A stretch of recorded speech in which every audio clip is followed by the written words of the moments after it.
This is a back squat. We're going to show two variations here, a high bar and a low bar. So for a high bar setting, we want the bar resting on top of the upper traps. So Peter's got his grip here. Sometimes wider is a little bit better and friendlier on people's shoulders, but you want to try to go as narrow as you can as your shoulder mobility allows, of course. All right, so with this grip here, Peter's going to slide under the bar. So the bar is going to be resting on top of his upper traps. All right, so this is a high bar setting. Just a note here, we're doing this on the outside of the squat rack. Preferably, you should do this on the inside of the squat rack. All right, so Peter's going to stand up there. We want to make sure that the elbows aren't flared out behind him. All right, so try to tuck those forward and pull down on the bar. So the bar should be pulling down into his traps here, creating some tension. Now his feet are a little bit outside his hips here, or whatever's comfortable for him. A little bit of out-toeing is acceptable, so 15 or 30 degrees of out-toeing is acceptable. Now from here, he's going to pull himself down into a squat, pushing his knees out.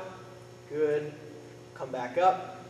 So you see he's got a good arch in his back here. We don't want an excessive arch, but we definitely don't want a rounding here, all right? So common mistake is people will tend to round their chest forward as they're coming up. We want to keep that chest up, all right? We don't want to be in flexion or extreme flexion when you're performing this exercise. So give us another good rep here.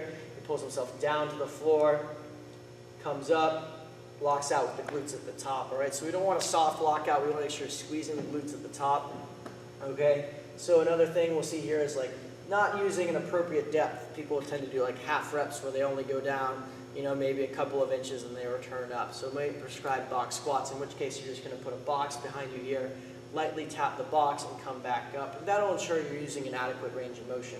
Other things we'll see here is concerning head and neck positioning.